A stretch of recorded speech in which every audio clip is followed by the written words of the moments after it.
Hi, welcome to Science Week 29 for the third and fourth graders. And we're going to go ahead and start with a funny video. Now, last week we had a video on what would life be like without electricity. And so this is just a funny video to share with you about what life would be like without electricity.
Okay, I just thought that was really funny.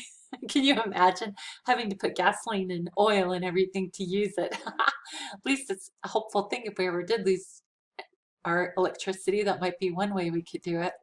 Okay, so now what we're going to do is I'm going to, oops, turn that off again. Okay, we're going to watch a mystery science now. This mystery science is called Where Does Energy Come From? So we'll go ahead and watch that next. Hi, it's Doug. Who's the oldest person you've ever known? Like, have you ever met someone who's 100 years old? Or even older than that? Well, would you believe me if I told you that I once knew someone who lived in the 1800s? Back when I was a boy, my own great-grandmother was still alive. She lived to be very old. And she was born in the year 1897. Not the 2000s, not the 1900s, the 1800s. There. And that's me giving her a big old smooch. She was my great-grandma Lucia. I miss her a lot today, and I still think of her often. You see, one day when I was a little kid, I was sitting next to Grandma Lucia, and I got curious. Grandma, I asked, what was your life like when you were a kid? I was shocked by what she told me. Grandma Lucia lived a life that was totally different from anything I had ever known. She'd been born in Italy during the late 1800s. She told me she didn't even go to school for very many years. Her parents needed her to stay home to help with work, just so her family could survive. Every day she would go out and gather food so that they'd have something to eat. Then she and her siblings would have to go out to the forest and chop wood for burning in their furnace. That way their family could cook food and stay warm at night. As I sat there listening to her story, I thought of how different my life was. I didn't have to go out and gather food. In fact, my parents would just go to the grocery store. There was always some kind of food in our kitchen. And I definitely didn't ever have to chop wood. I don't even know if I would have known how to chop wood that young. In our house, if you were too cold, you could just adjust the thermostat and poof, like magic, hot air would come on and blow through the house. What changed? Why was my childhood life so much easier than my great-grandma Lucia's? What do you think?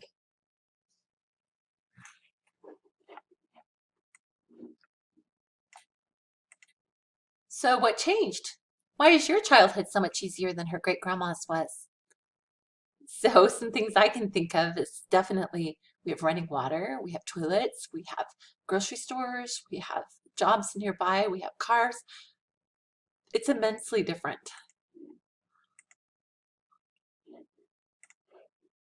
Why was my childhood so much easier than my great-grandma Lucia's? You might have thought of how many different inventions and devices there were by the time I was growing up. By the time I was growing up, there were grocery stores and refrigerators for our food, heaters and air conditioning to control the temperature in our houses. It's not just the inventions, though. After all, any of these inventions require energy in order to work. Some of it is electrical energy, like the energy that runs refrigerators and your computer. And some of that energy is heat energy, like the energy from burning natural gas in this stove.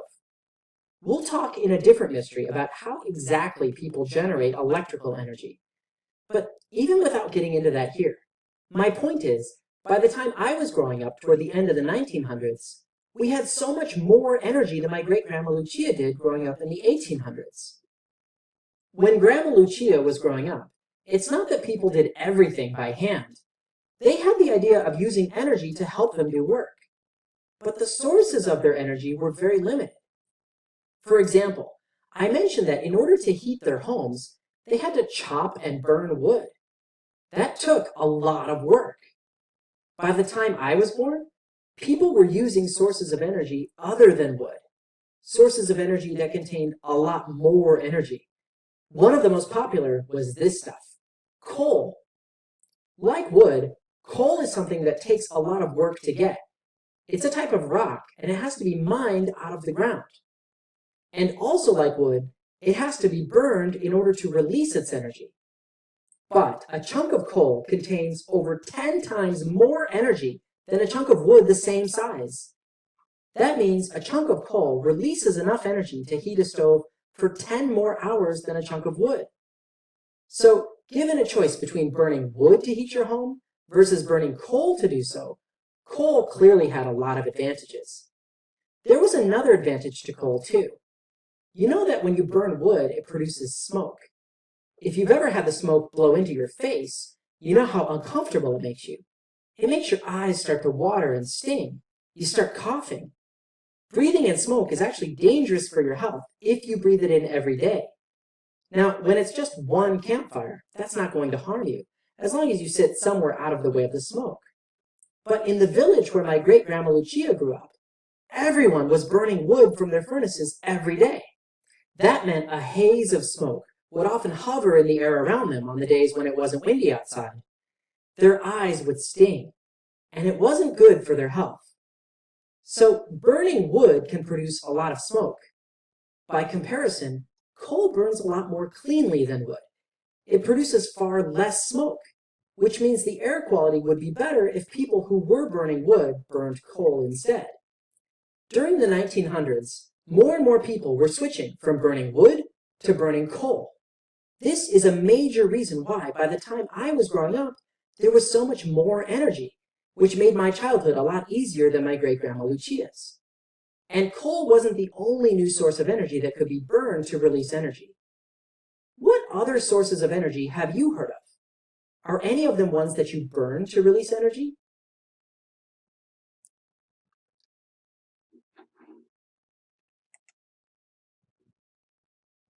Okay, so you know that the advantages of burning coal is that it's a lot cleaner than wood. Other things that we can burn. So how many of you have a gas stove or a heater in your house? In Utah, everyone uses, almost everyone, mostly everyone uses natural gas, which is another source of energy that we have inside. There are also some other things that can be used, solar energy. We're going to talk a lot about these today. So, and he'll mention some of those too. And here's his hint. Think about how people got to school and work today. What source of energy did they use? Oh yeah, what burns in our cars? It wasn't just coal that became an important source of energy during the 1900s. There were other new sources too, things which were packed with energy. You're familiar with petrol or gasoline, which is used to power so many cars. Americans sometimes call it gas for short, confusingly because it's actually a liquid. It's a liquid that we get from oil that's been drilled out of the ground. There's also natural gas, which is really a gas. You might recognize it if you have a stove like this. It's powered by natural gas. It's also used in many heaters. Like coal, gasoline and natural gas have some things in common with wood. They're all sources of energy that have to be collected. Also, they're all things that have to be burned in order to release their energy.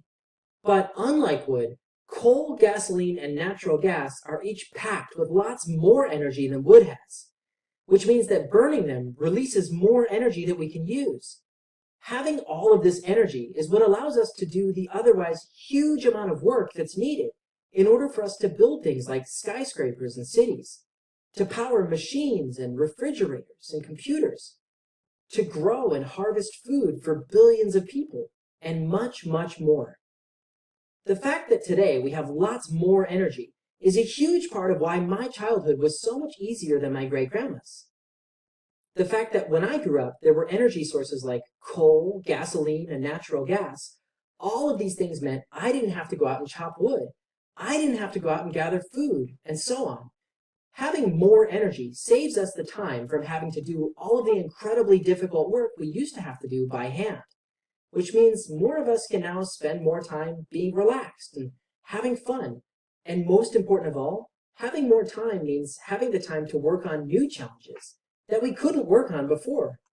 And here is one of those challenges. We have power plants to generate the electrical energy we need, but those power plants still involve burning things. We could go so far as to call these sources of energy the burnables. While the burnables like coal, natural gas, and gasoline are packed with energy and have some clear advantages, they have some definite disadvantages as well.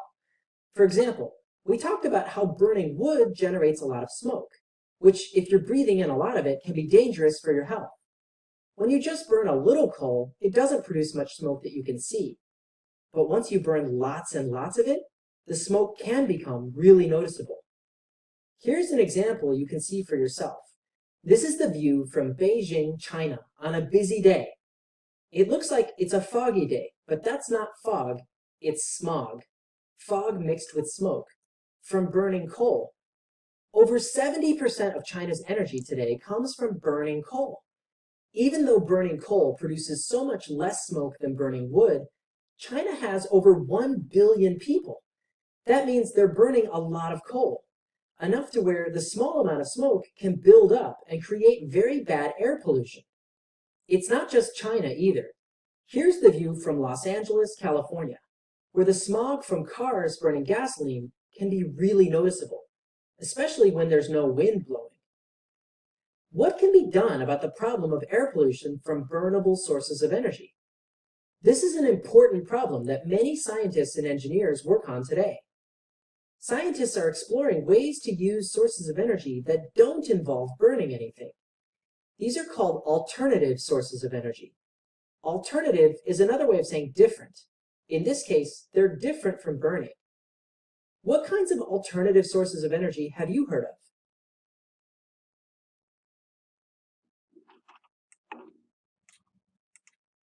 Okay, so you saw the windmills. Remember your solar ovens? What kind of energy is that using? There's, of course, natural gas, and there's also dams. What are dams for? Look it up if you don't know. He'll probably tell you.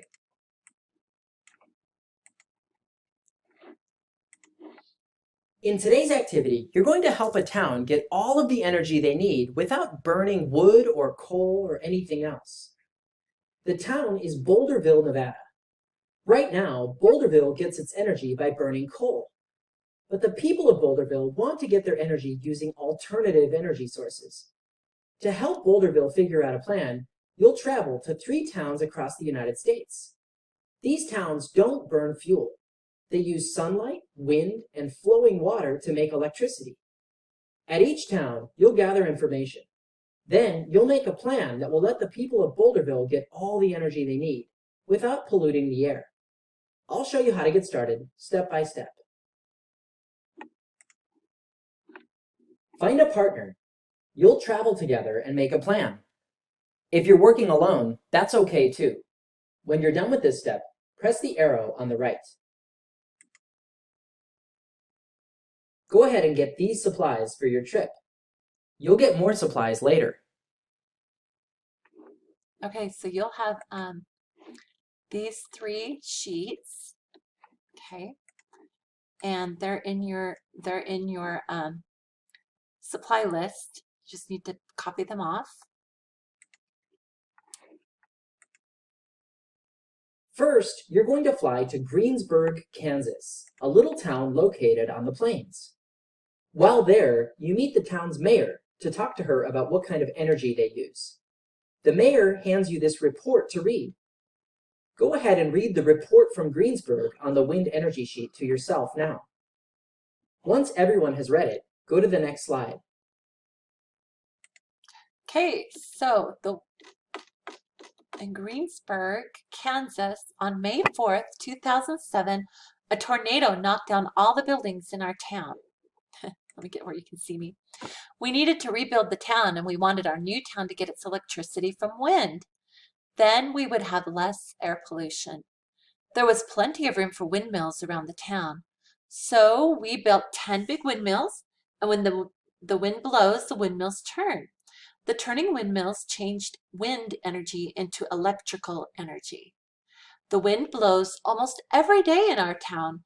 It blows hard and fast. That's a good thing. The wind has to blow at least 15 miles per hour to make the windmills turn. And that's at least 6 meters per second. When the wind doesn't blow fast enough, the windmills don't turn. Our 10 windmills have enough electricity for 4 towns the size of Greensburg. We sell our extra electricity to other towns.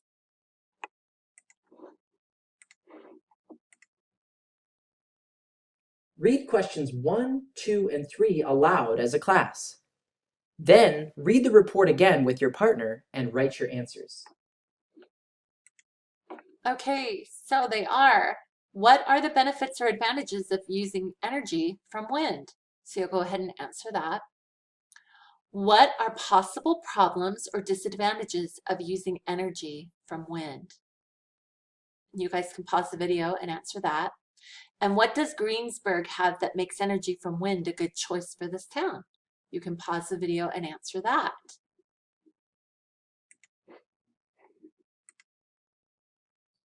The mayor tells you that 2 windmills can power a town the size of Boulderville. Look at this map of Boulderville. We've included a windmill so that you can see how big one is. Discuss.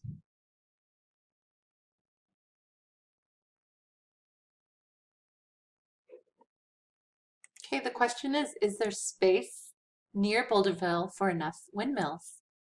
Okay, looks like there is to me. They could go right in here or up in the mountains or even over here, lots of places. Take a few minutes to look at this graph of wind speed in Boulderville. Discuss. Do you think Boulderville can use windmills for their energy? Why or why not? Okay, so the yellow represents the days in a year when they have no wind. That's a lot. The red is days in the year when the wind speeds are over 15 meters or miles per hour, excuse me, which means that is the ideal thing that you will need to do the windmills. And then days in the year with wind speeds of 10 to 15 meters, not very many. And that's, you know, the minimum that you can have. So the question is Boulderville a good candidate for wind energy for their town? Answer number 4 on your wind energy sheet. Okay, the question is, does Boulderville have what it needs to use energy from wind? Go ahead and pause this video and write it down.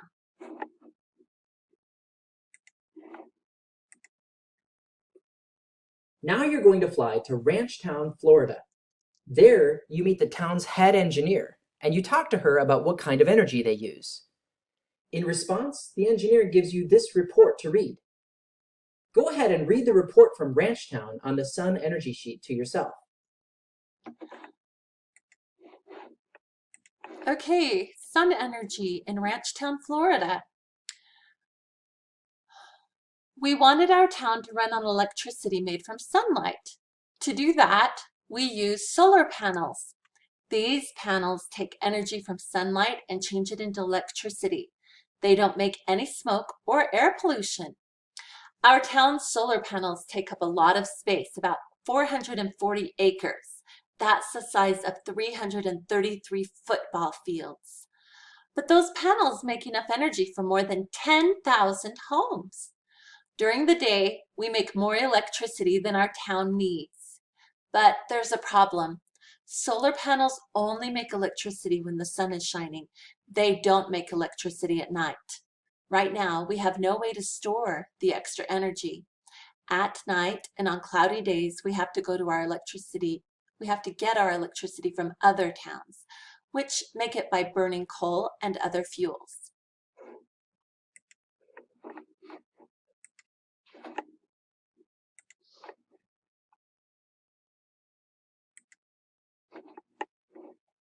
Read the report again with your partner, looking for answers to questions 1, 2, and 3. Write your answers and then go to the next slide.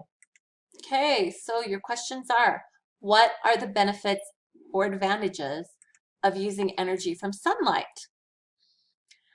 You can pause the video and answer that.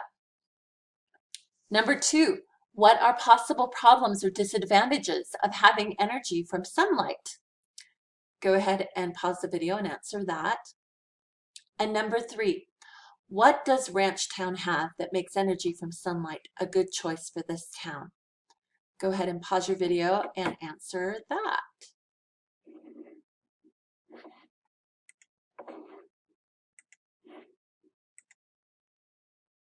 Before you head to your next town, have a look at this map of Boulderville.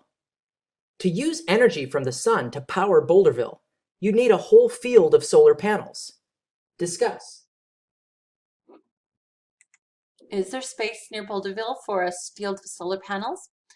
So over here you have the size of a field of solar panels. Okay, so this is a whole size. Would that square fit maybe here? Or even maybe here? Be squishy, but it might.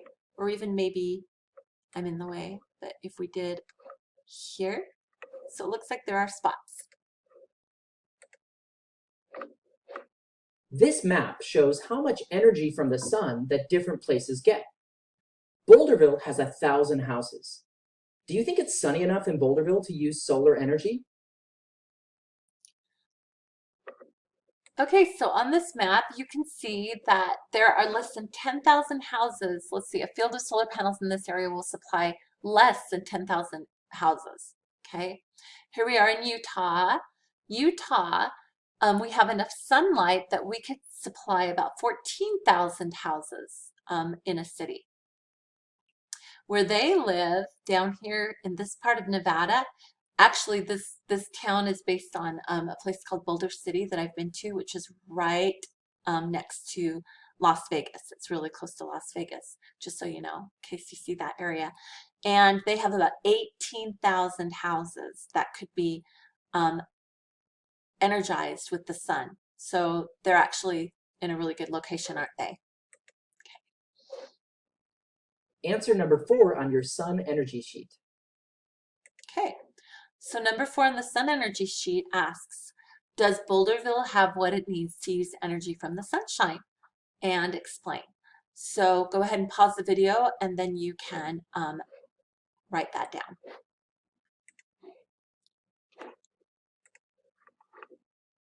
Finally, you're going to fly to Aspen, Colorado, a town that's high in the mountains.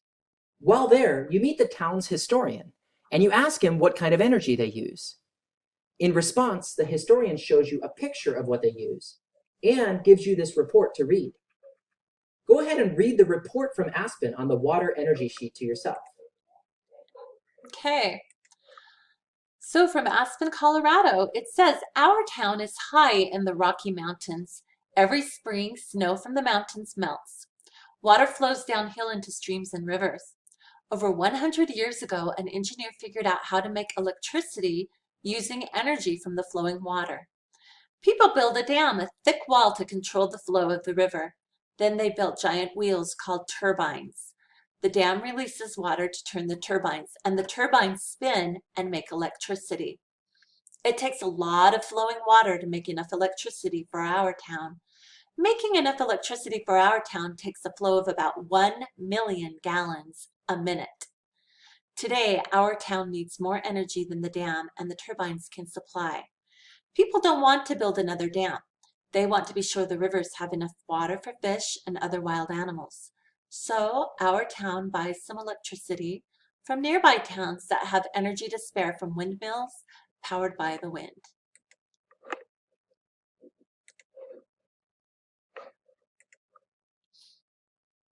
Read the report again with your partner, looking for answers to questions 1, 2, and 3.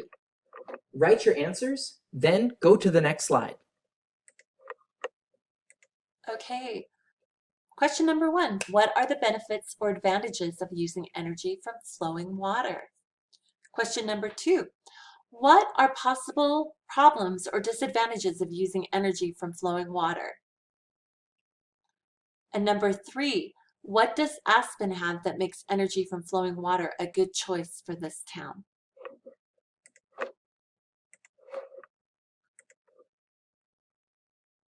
Have a look at this map of Boulderville, then discuss. Okay, the question is, does Boulderville have any water that it could use for water power? Of course, we see this river flowing through next to it. Now look at this map of Boulderville and discuss. Okay, the question is, when you hold back a river with a dam, it forms a lake, storing water. You can release the water anytime to make more energy. Is there a room for a lake near Boulderville? So it could cover all of this, including, parts of the mountain.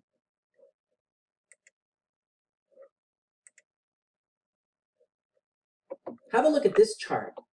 Afterwards, discuss. Here's a hint. You might need to look back at the report. Okay, the question is, does the river have enough flowing water to use water energy? And it says that Boulderville is less than a quarter of the size of Aspen. Okay, so we're going to go back here and we're going to look and see how many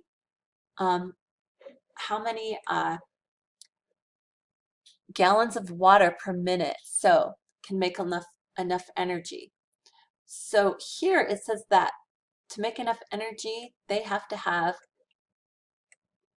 1 million gallons a minute. Okay, and so let's go back over here. Okay, and the question is that Boulderville's river shows in gallons per minute. So they have 1 million in February, 2 million, so they have way more than Boulderville, and they're a quarter of the size of Aspen, way more than Aspen.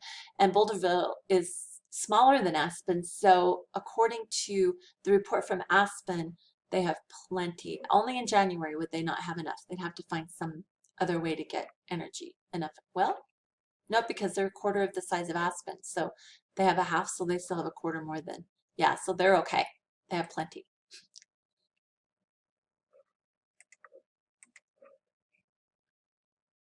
Go ahead and answer number 4 on your water energy sheet.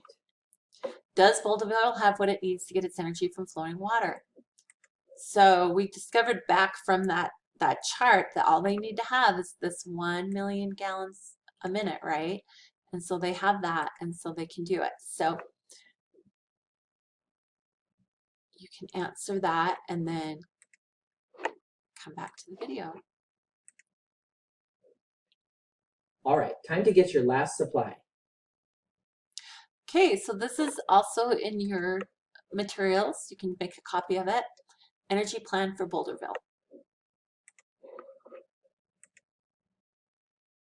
With your partner, decide what type or types of energy you'd recommend for Boulderville.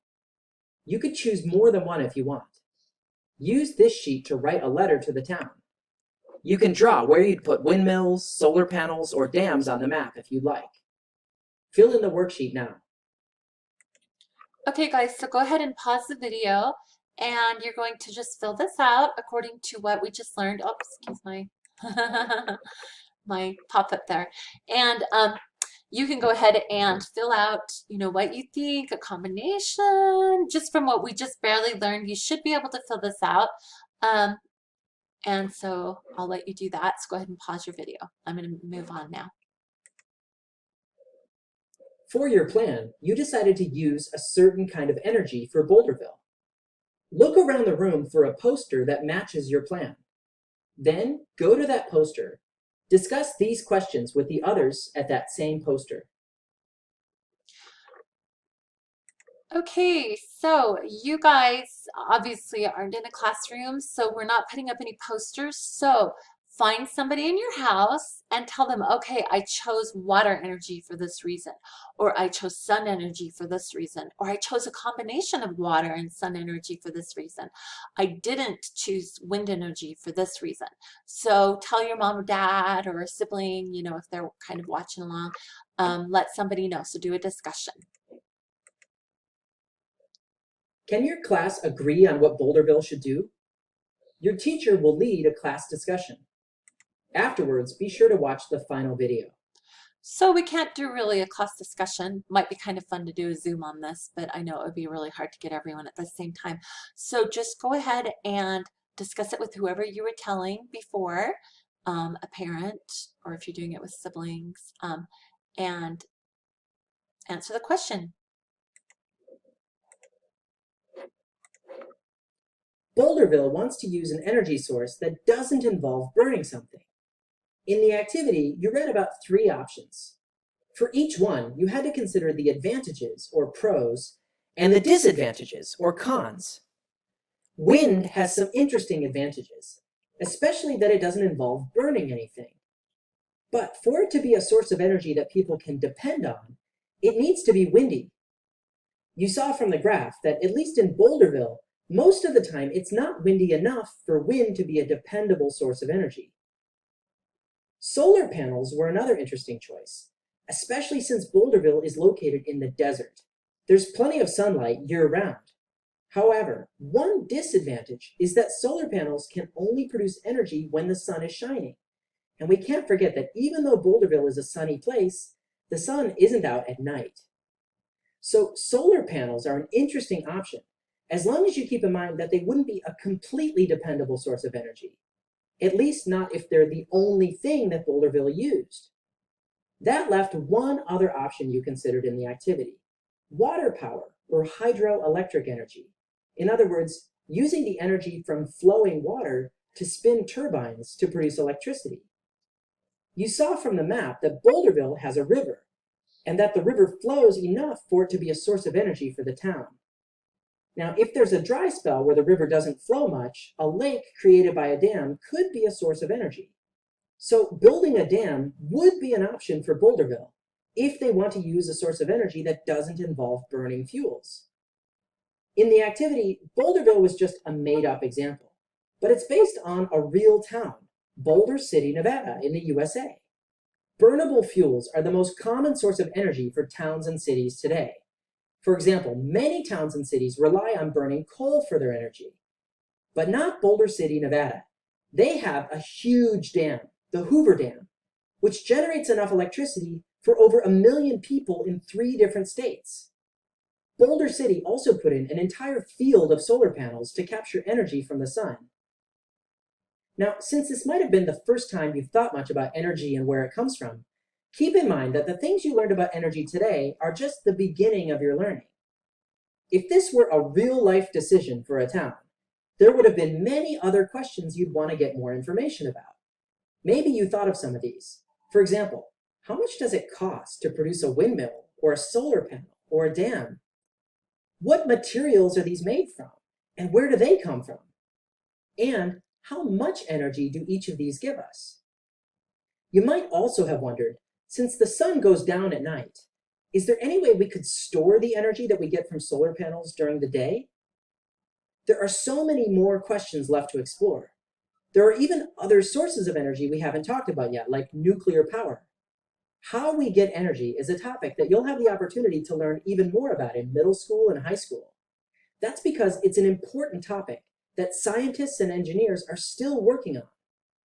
We live in a world that's made possible by us having lots of energy available to us. Whatever way we get that energy, we're probably going to benefit from even more of it in the future. How can we get energy in a way that's affordable, dependable, and that won't cause air pollution? There are lots of challenges left to solve. Maybe you'll be someone who helps to solve them. Have fun and stay curious. Okay, that was great, wasn't it? So there are some extensions to this. Let's see. Yeah, the solar oven, which of course I mentioned to you guys last week. And then also we're going to watch a Generation Genius right now. in just a second here. And the Generation Genius is going to talk about these renewable energies a little bit more. And so we're going to go ahead and watch that next. But one thing that might be fun for you guys, so if you've ever been to Las Vegas, Hoover Dam is the dam that is just right below Boulder City. Boulder City is just the town above Hoover Dam, and Lake Mead is the lake that it's made, which is a huge lake. And Hoover Dam is a really, really big dam, and you can actually go on a tour of the dam if you want to.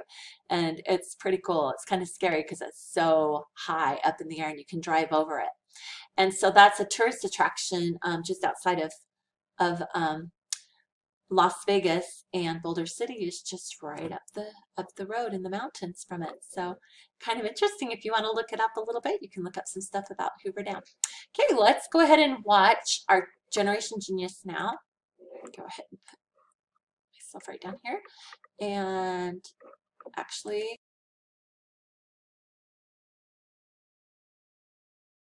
later, Bert. Join us next time on Labracazam. I'm Dr.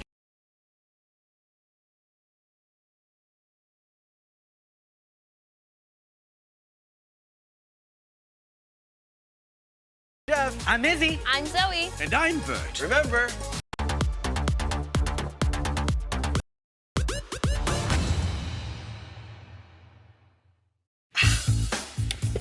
You really think it's ready, Izzy? Only one way to find out. Hey, why does Zoe get to drive and not me? Because she has, you know, feet. Oh, I curse my maker. All right, Zoe, now let's start it up.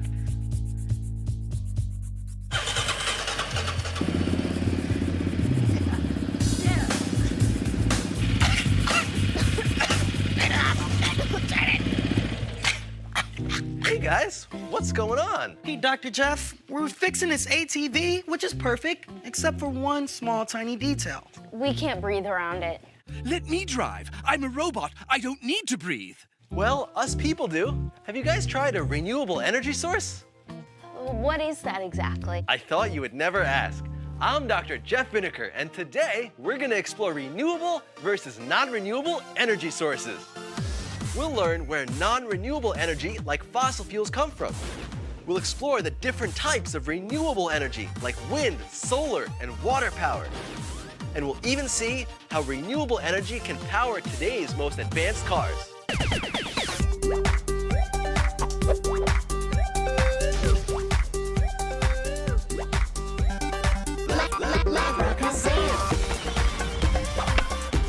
With Dr. Jeff.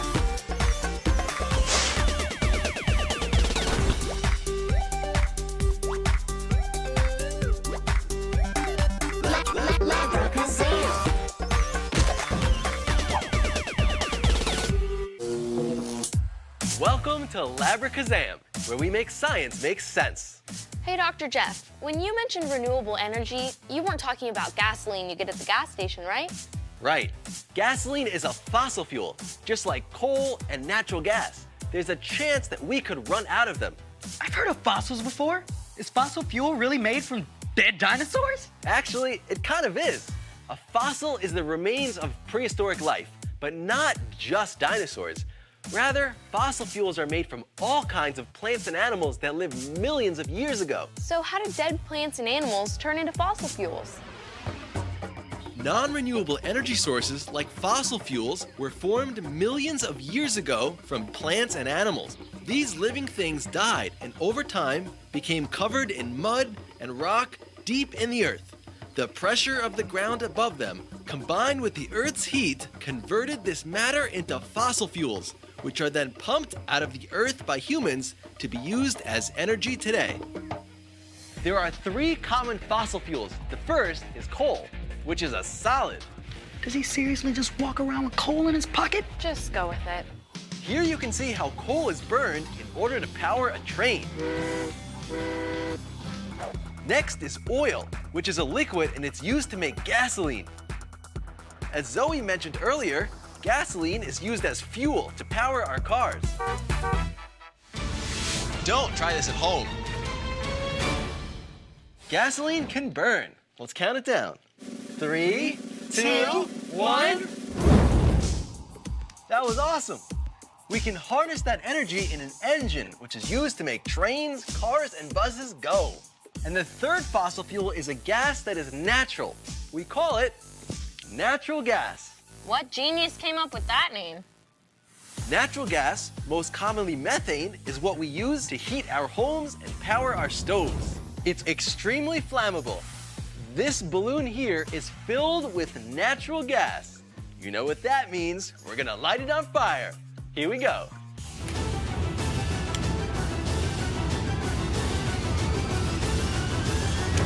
Whoa! Now that's what I call flammable. He really likes to light things on fire, doesn't he? Fossil fuels are used because they're relatively cheap and were abundant in the past. They're what we call non-renewable. That means it takes millions of years to replace them. Which means eventually we'll run out. Exactly. Which is why scientists have been working on an alternative called renewable energy. Those are sources like wind, water, sunlight, and geothermal energy, which is energy from Earth's heat. To demonstrate, let's break it down.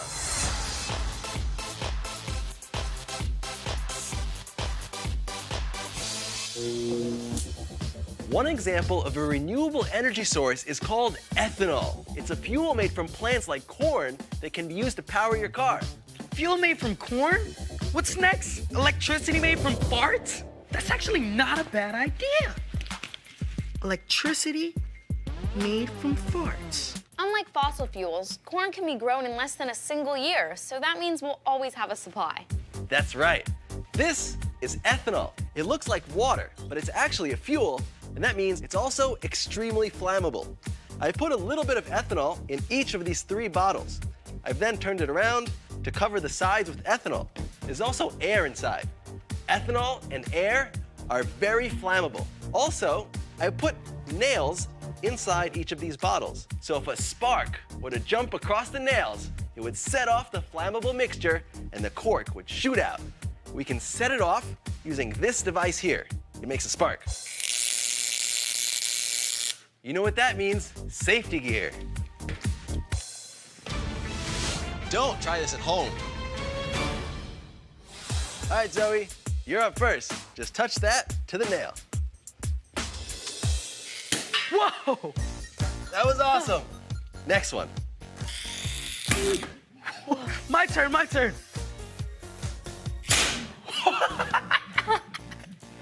Man, I'll never have to open a pickle jar again. Do we have something bigger? Funny you should ask. How about this one? You know what they say, go big or go home. Here we go.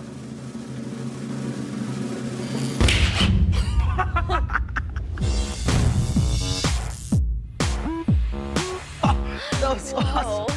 That was pretty cool. The plastic container is actually a model of how a car engine works. A controlled explosion inside the engine pushes the piston up, just like the cork gets pushed up. Do you think that one day we'll all be driving cars that use renewable energy like ethanol? That's the idea, but not just ethanol. There are lots of other renewable liquid fuels, like biodiesel, Which is made from vegetable oil. or algae. That is some funky looking fuel. Algae grow fast and produce high energy oils that can be turned into biodiesel, capable of powering our cars. It's no fart electricity, but it'll do. Speaking of electricity, let's take a closer look. Can anyone tell me what this is? Proof you have a lot of free time on your hands. Or, A water wheel. that's right, water wheels convert energy of moving water into electricity. Izzy, go ahead and pour some water over it.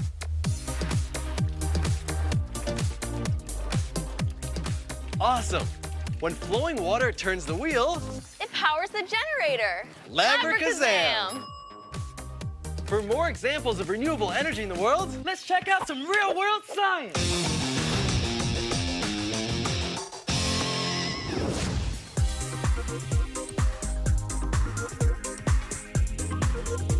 This is a Tesla, made by a company that makes some of the world's most advanced electric cars. This one is my neighbor's. He's really into renewable energy. Hey, Izzy, you ready to check out the car of the future? Oh man, I was born ready. This is really quiet. Is this thing running? It is running, and that's because it's electric. See, most of the cars out on the road are gasoline, and the sound that you hear coming from those cars is actually the gasoline being burned inside the engine. Wow. So how does an electric car work exactly? Well, it has an electric motor and a battery. The battery looks like this. And there are thousands of these underneath, and inside the energy is stored, and that's what powers the car. Where does the energy to charge the batteries come from? So every night, I plug my car in, just like I plug my phone in. And that electrical energy can come from a variety of sources. For example, burning coal, wind turbines, or even solar energy. Awesome. So does that make this green and good for the environment? It can be good for the environment. It just depends on how the electricity is made. If it comes from burning coal, well, then it's not very green. I get it. So that means if it comes from solar or wind, then it's green. That's right. You want to take a ride? Yeah, I do.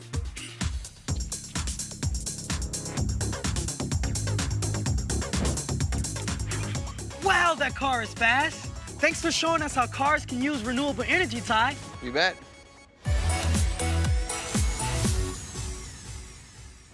Today, I'm going to show you how to make a really cool device that uses renewable energy. Let's make a water wheel. To make your own water wheel, you're going to need a plastic bin or bucket, a few large rulers, 2 paper plates, a stack of playing cards, a barbecue skewer, tape, a stapler, and water. First, find the center of your plate and poke a hole in it with your barbecue skewer. Now you're going to take one of your playing cards and one of your large rulers and fold this over like this. Try and make sure your bends are the same on each card. Do that with 7 more cards. Now you're going to staple one side of your cards to one paper plate like this. Staple 4 cards evenly around the plate, and then staple the other 4 in between each one. Next, staple the other side of the cards to the second plate.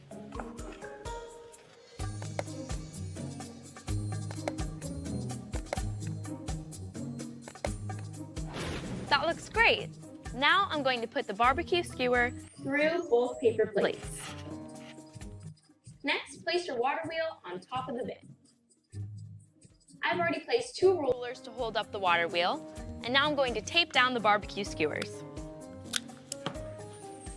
Now, all we need is a source of renewable energy, moving water.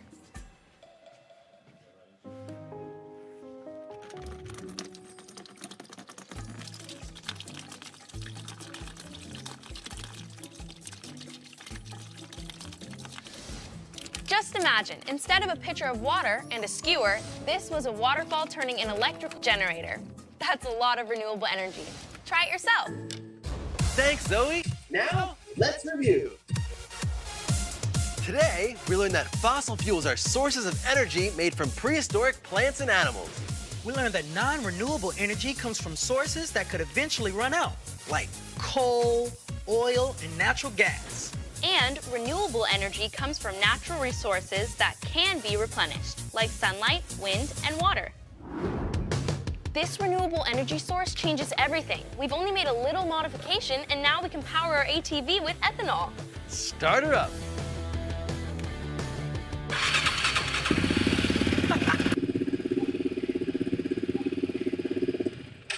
Look at that, no coughing. Renewable energy to the rescue!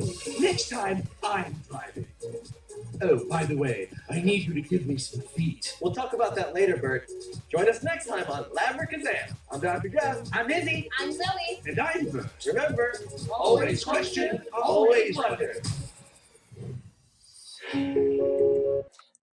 All right, so that's really fun, isn't it? So there's some really cool resources and ideas for renewable energy that are around. Now, as I was creating this lesson for you guys, I started thinking, gosh, what kind of energy do we use here in Utah for our power? And what kind of sources of energy do we have? So what I wanted to do, let's see if I can get that. Let's see, I think I have to close this first. For 1 second. There we go. Okay. So I created a sheet for you guys that is just a fun research challenge that you can do on your own if you want to. And on it, you can just print this off. It's in your materials. The materials list, by the way, looks like this. If you guys haven't seen it, you should have a link to this in your links. It's called the History and Science Class Supplies. And you just go down here to the bottom and click on the grade that you need. So like we're 3-4 science, and it will be on this one right here. So then you just go down to the bottom and get what you need for this materials. And so I have the Science Research Challenge sheet here. I also have a video showing a coal mine in Wyoming and how they mine coal there. Also, I have a link for I'm going to just show this to you, for the water wheel that Zoe made. Now Zoe made it with playing cards, so you could still do that, but this particular one, I think they changed it out and realized that it might be a little bit easier for you to find egg cartons, preferably styrofoams if you can, but I'll bet that the paper ones would work okay just for a few times. And so this is just directions on how to do the water wheel, and if you need to, then you can click on this and it'll show just the water wheel segment of that Generation Genius. At least it's supposed to. Maybe if you, oh, there it is right there. Okay, so that's in there as well for you guys. So what we're going to do now is just go over this challenge for a minute, and one of the things that I'm going to do is show you a video on how energy, coal energy, changes it into power. This is really fun. Oh, you know what? I got so many things open. Let me see if I can find where I put it. Maybe I didn't open it. Let me do that really quick. So we're going to do a video on how power gets to your house. I thought this was kind of fun. Here's a question for you. How many people does it take to turn on a light bulb? The answer seems simple. Just walk into a dark room, flip a switch, and instantly you can see, right? Well, the truth is there's a lot more to generating and delivering electrical power than you've probably imagined. Hi, I'm Lee Patrick Sullivan with Energy Now, and this Energy 101 video explains the system used to generate electricity. And it also explains what it really takes to turn on a light bulb. In order to understand energy, we first need to start at the source, literally. Mother Nature provides the natural resource we use to generate power. From natural gas to coal, ocean tides to mountain winds, the energy we need to create electricity must first be mined, harnessed, or collected from the earth. Some of these resources are finite, including fossil fuels like coal and oil, but others are unlimited, like solar or wind power. But a lump of coal or a strong breeze alone won't create the power that turns on your light. For every energy source, a chemical or mechanical process is required to turn it into usable electricity.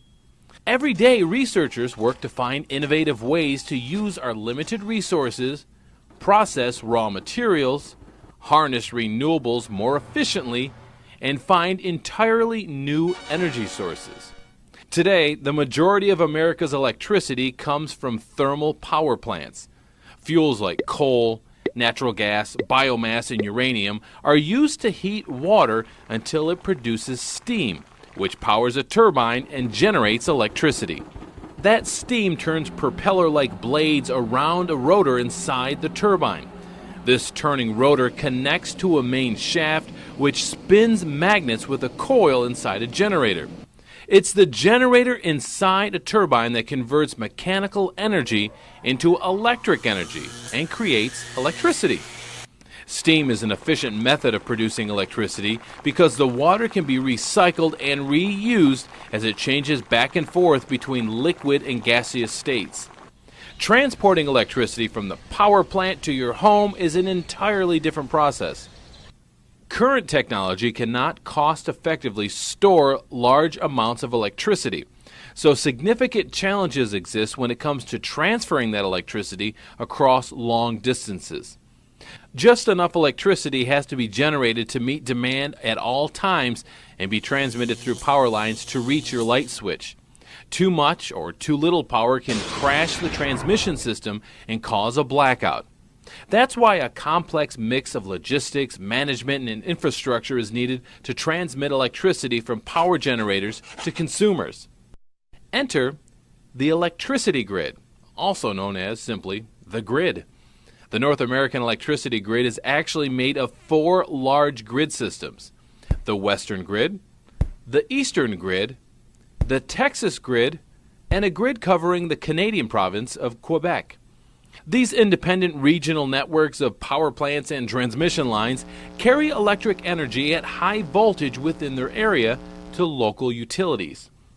There are very limited links between the 4 grids, which means electricity generated from a wind turbine in West Texas cannot reach an apartment building in New York City. For electricity to move through one of the 4 grids, its voltage must first be increased by a device called a transformer. Then the electricity can travel long distances across high voltage transmission lines. These high voltage lines are generally strung between giant metal towers. They stretch for miles from power plants to local substations in each neighborhood. You've probably seen substations along the side of the road and wonder what they do. Well, their job is stepping down electric voltages from levels as high as 765,000 volts closer to the 110 volts you use in your home. The electricity from the power line on your street passes through another transformer, which steps down the voltage once more, and then it travels along the line into your house. From there, the electricity enters your breaker box, and it is then distributed to light sockets and outlets. All you have to do is flip a switch. So, as you can see, from the raw materials to the power lines on your street, there's so much more to the electricity ecosystem than meets the eye.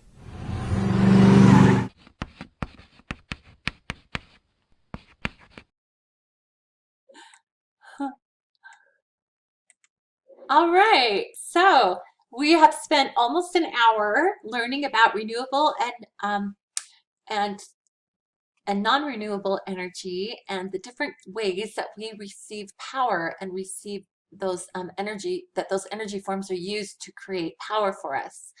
And so hopefully that was some fun learning for you. With your research paper that I'm going to have you guys do, I'm going to pull that up again really quick here just to show you. On this, I'm going to have you guys just answer some questions that are specifically for our state. What kind of energy resources do we have in our state? When I looked it up, I was really surprised to find that in some parts they use geothermal. That means the hot water, like the hot pots that are clear down, you know, the volcanic water hot pots that we have. We have some sulfur springs, and they go down in there and they use the heat from those clear in the inside, and it comes up through and it works those turbines. So that's kind of cool. There's some that do that. So find out where in Utah they come from. There's actually a source you can look up that just tells you where all the different energy sources come from in Utah. What power resources does Utah use to get its power? So, you know, what do we use the most of? Do we use coal? Do we use natural gas? Do we use a combination? Do we use hydropower? Do we use wind power? I'll just tell you right now that I was surprised. I thought it was pretty cool to find out, you know, all the different sources of power that Utah has. How does the way that we get our resources and the way that we get our power affect our state's environment? They've talked a little bit about what happens when there's coal burning in the air, when there's wood burning in the air. How does it affect our environment when they're mining the coal? In Utah, we have coal mines, we do, but we have a really big mine that mines copper, and I'm going to talk a little bit, I'm not going to talk a little bit about that. Well, we might, we'll see if we have time. And then what kind of power resources does your house use? I'll tell you right now, my house obviously uses power from the power source of coal, because that is what Centerville uses, is they use a coal generator. And then it goes to the substations. And while you're out there, look for those substations, look for those big wires, look for those boxes that he talked about. I'll bet you never even thought about what they do. And now you know. This video right here is how is coal mined and this is a Wyoming coal mine. There are coal mines in Utah. This one's an above the ground coal mine like Kennecott Copper is. And so they dig a lot and they do a lot of blasting. And so they just show how that works. How does that affect the environment? And of course, you know, not using the coal, but just getting the coal. How does it affect the ground around it and the people around it? What do you think about this question? What is your opinion? How would using coal for power affect our environment? Okay, they talked about that. It's kind of a repetitive question, sorry. Do these questions raise any other questions? Write them down and research them. Okay, so hopefully you'll do that. I think it'll be a fun thing. Don't do it all in one day. That's going to be a lot. This particular video in itself is an hour long. And so thanks for being with me for this hour. We are done with our energy unit. We'll be going on to some other units of science if we don't come back to school, because this is the end of well, we'll see. Okay, so goodbye. Have a great week. Enjoy the science and enjoy about energy.